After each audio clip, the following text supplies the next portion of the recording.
Anh em ơi, nói thật nhé, sau mấy phần trước, chắc nhiều người cũng đã biết rõ. Xe điện thì xanh lá ngoài vỏ nhưng đen thui bên trong. Xe công cộng thì chậm như rùa đi họp tổ dân phố. Còn lệnh cấm xe xăng thì ảo như một trò đùa. Vậy câu hỏi triệu đô là rốt cuộc, ai là người cười tươi, ai là người khóc ròng, và ai phải dọn núi rác pin to bằng tòa chung cư hả? Đừng ngây thơ nghĩ mọi thứ chỉ vì môi trường xanh, tương lai bền vững.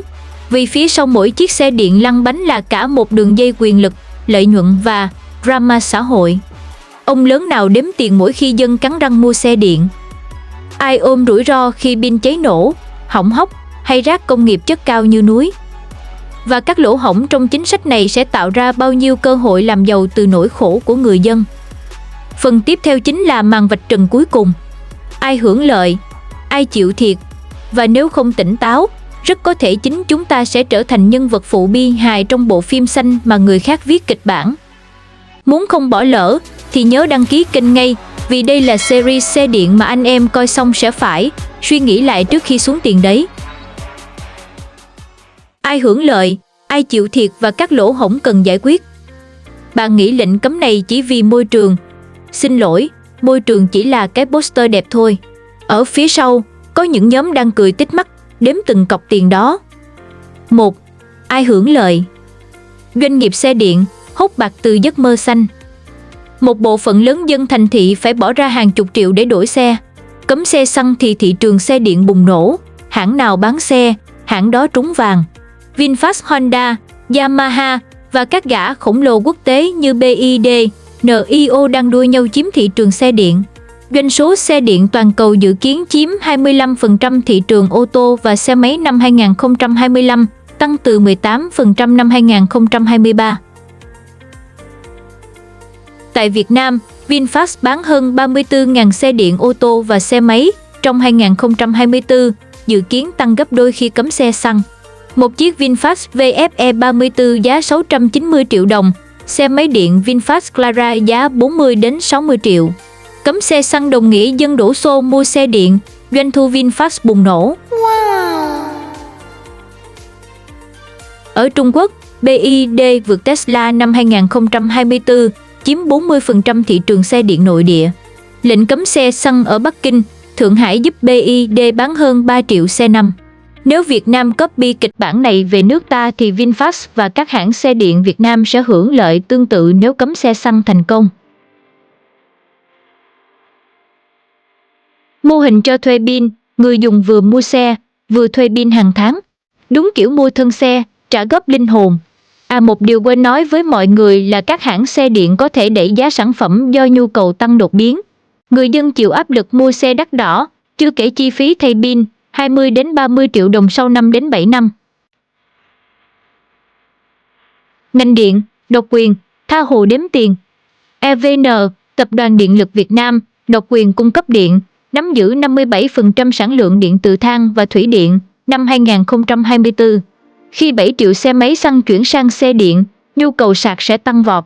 Một xe máy điện sạc đầy 3 đến 5 kW tốn 7.000 đến 12.000 đồng một lần, 2 đến 3 lần một tuần. Với hàng triệu xe điện cần sạc mỗi ngày, EVN có thể thu thêm hàng nghìn tỷ đồng mỗi năm. Hàng triệu người đổ về xin điện, EVN không chỉ độc quyền mà còn có cơ hội tăng giá, lấy lý do chi phí hạ tầng. Nhu cầu sạc tăng, giá điện có thể bị thao túng. Ai kiểm soát? Thì chưa rõ. Nhưng chắc chắn độc quyền thì dễ dẫn đến tăng giá điện và thiếu minh bạch, như trường hợp giá điện tăng 8% năm 2023 gây tranh cãi. Ở California, Mỹ, giá điện tăng 20% từ năm 2020 đến 2024 do nhu cầu sạc xe điện. Trung Quốc cũng đối mặt áp lực giá điện ở các thành phố lớn. Càng nhiều xe điện, EVN càng giàu, còn người dân thì trả tiền điện nóng hơn tiền xăng. Đến nay thì EVN chưa công khai kế hoạch đầu tư lưới điện cho xe điện. Nguy cơ quá tải lưới, mất điện giờ cao điểm, đặc biệt ở Hà Nội với hạ tầng điện lạc hậu.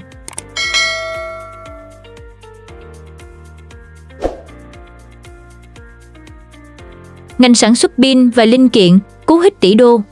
Các công ty sản xuất pin lithium như CATL, LG Chem và linh kiện xe điện cũng trúng mánh, trở thành ngành công nghiệp hốt bạc. Ai kiểm soát pin, kiểm soát luôn thị trường. Khi pin chai, người dân buộc phải thay pin, chi phí có khi bằng nửa chiếc xe.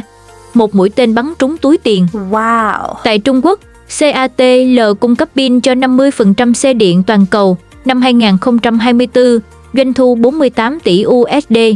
Lệnh cấm xe xăng tăng nhu cầu pin, đẩy giá nguyên liệu lithium, coban lên 30% từ năm 2022 đến 2024.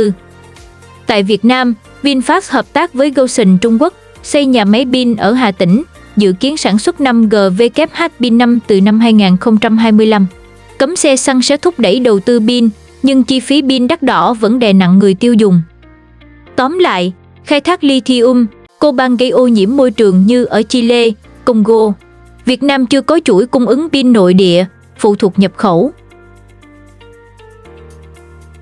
Quan chức thực thi, cơ hội làm luật. Cấm xe xăng trong vành đai 1, Hoàng Kiếm, Ba Đình, Đống Đa, cần lực lượng kiểm tra, phạt. Ai đảm bảo không có luật ngầm? Ví dụ quốc tế, ở Ấn Độ, lệnh cấm xe xăng ở Delhi năm 2018 dẫn đến phạt vặt 60-120 đô la Mỹ một xe, nhiều trường hợp cảnh sát làm luật với tài xế. Thượng Hải, Trung Quốc từng đẩy giá biển số xe xăng lên 40.000 đến 50.000 USD, tạo cơ hội cho tham nhũng. Còn Việt Nam sắp tới thì sao nhỉ? Với 7 triệu xe máy ở Hà Nội, kiểm soát vành đai 1 dễ dẫn đến nhũng nhiễu, phạt sai, tịch thu xe hoặc bôi trơn để đi lậu. Một bài đăng trên X tháng 7 năm 2025 cho thấy người dân lo ngại bị phạt oan khi xe xăng lỡ vào khu cấm.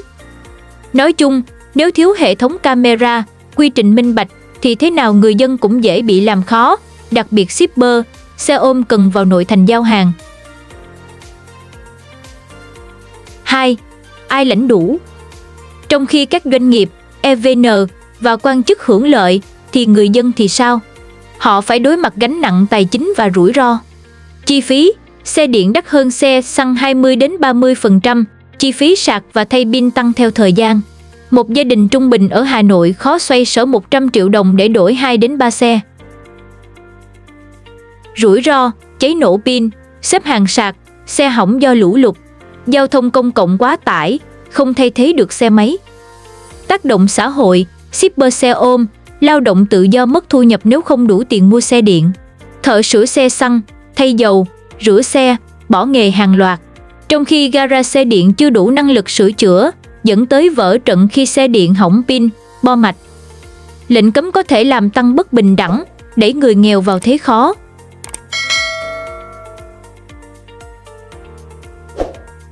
3. Những lỗ hổng to hơn cả vành đai. Để lệnh cấm xe xăng không biến thành cơn ác mộng, Hà Nội cần khắc phục những bất cập sau, nhưng thời gian chỉ còn 12 tháng, liệu kịp?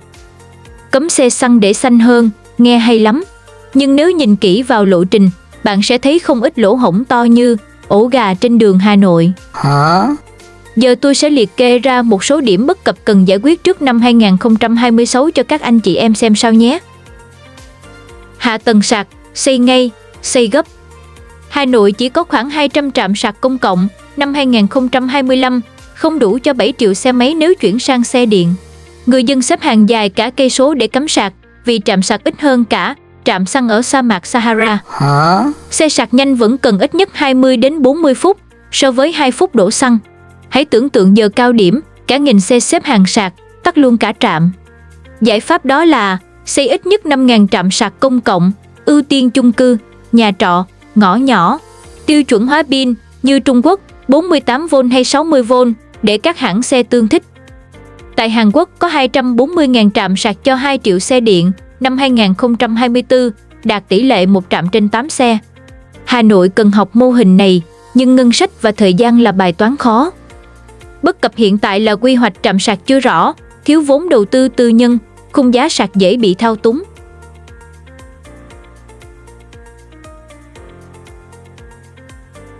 An toàn cháy nổ, đừng để chung cư thành lò thiêu. Pin lithium cháy ở nhiệt độ 1000 độ C, khó dập. Nếu đêm nào cũng hàng trăm xe cắm sạc trong hầm và xui xẻo xảy ra thử cháy một pin do sạc không đúng cách là thành thảm họa, cháy cả khu chung cư đông đúc của chúng ta. Giải pháp đó là ban hành quy định sạc an toàn, cấm sạc xe điện ở hành lang chung cư, lắp cảm biến nhiệt tại trạm sạc, trang bị bình chữa cháy chuyên dụng Class E ở khu dân cư. Ở New York, Họ yêu cầu trạm sạc có hệ thống giám sát nhiệt từ năm 2023, giảm 15% vụ cháy pin. Còn ở Việt Nam thì chưa có quy chuẩn an toàn pin, thiếu đào tạo cứu hỏa cho các vụ cháy pin lithium. Một vụ cháy ở Thanh Hóa vào năm 2020 cho thấy cứu hỏa địa phương rất lúng túng. Ngoài ra, thì thói quen cắm sạc xong bỏ đi cũng gây nguy cơ chập điện, cháy nổ. Chưa kể, chuyện tranh chấp sạc, kiểu, ổ sạc của tôi, sao ông rút dây, drama rất dễ xảy ra. Tái chế pin, Việt Nam cần chính sách thu gom, tái chế pin lithium để tránh nghĩa địa xe điện. Tái chế pin, tránh nghĩa địa xe điện. Pin lithium tuổi thọ 5 đến 7 năm, khó tái chế, gây ô nhiễm kim loại nặng. Pin cũ vứt đâu? Không có nhà máy tái chế quy mô lớn, chúng thành rác độc.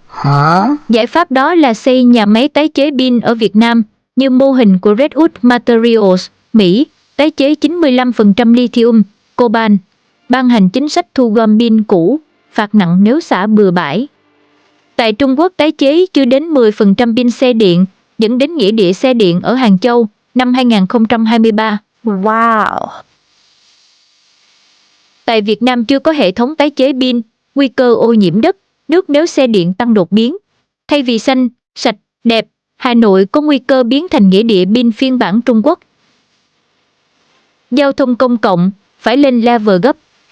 Xe buýt và tàu điện Hà Nội quá tải, không thay thế được xe máy. Giải pháp đó là tăng 1.000 xe buýt điện, mở rộng tuyến tàu điện Nhổn, ga Hà Nội trước năm 2026. Xây làn đường riêng cho xe buýt, trợ giá vé tháng 50.000 đồng cho học sinh, công nhân. Tại Bogota, Colombia có hệ thống xe buýt nhanh BRT phục vụ 2,5 triệu lượt khách mỗi ngày, giảm 30% xe cá nhân. Nhìn lại thực tế nước ta thì tiến độ metro chậm, xe buýt thiếu, quản lý kém hiệu quả. Nói thật nhé, lộ trình này nghe giống kiểu cưới vợ xong mới tính chuyện xây nhà, cứ cấm cái đã, còn hạ tầng tính sau. Và ai sẽ là chuột bạch? Đúng, là 6 triệu dân Hà Nội. Minh bạch thực thi, đừng để dân bị làm luật. Chặn xe xăng vào vành đai một bằng cách nào? Lập chốt phạt hay chết camera?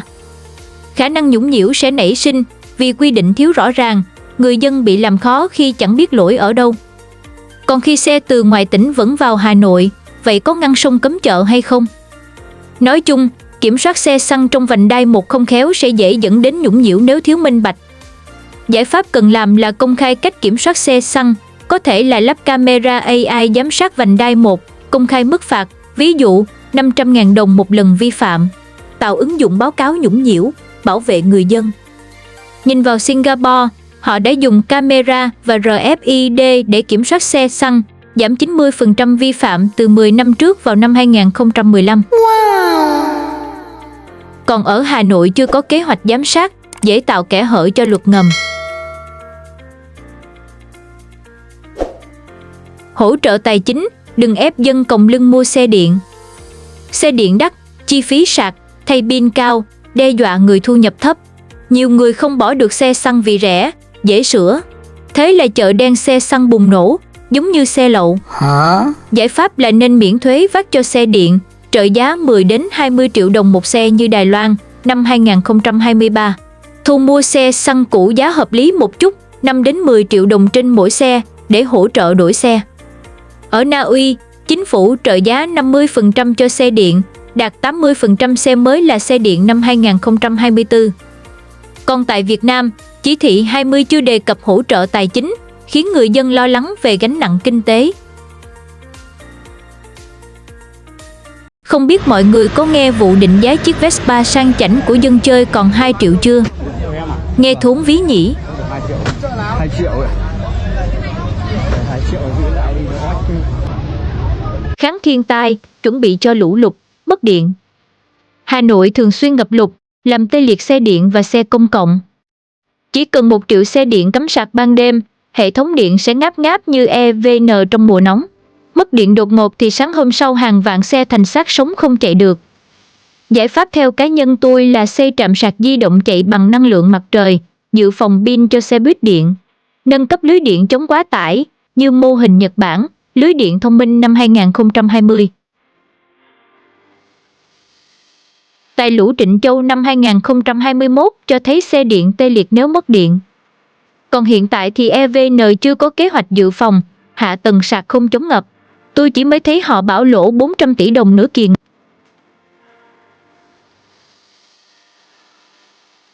Tuyên truyền và đào tạo, dân phải hiểu rõ. Người dân thiếu thông tin về lệnh cấm, xe điện và xe công cộng. Giải pháp là gì? Tổ chức chiến dịch truyền thông trên TikTok, Zalo, báo chí, giải thích lộ trình cấm, lợi ích xe điện, cách sạc an toàn. Đào tạo thợ sửa xe điện, cứu hỏa cho cháy pin lithium. Tại Đức chạy chiến dịch e-mobility 2022 trên mạng xã hội, tăng 25% người dùng xe điện.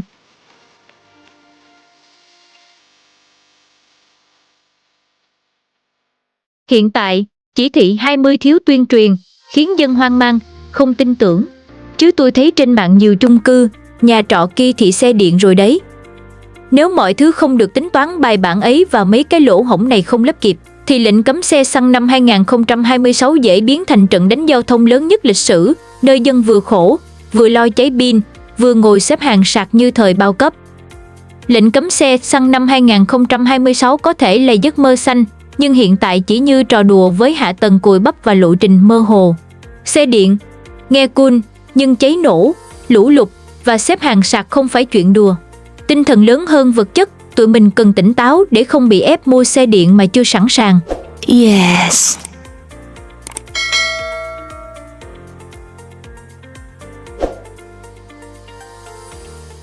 Người dân là người quyết định, không phải chỉ thị.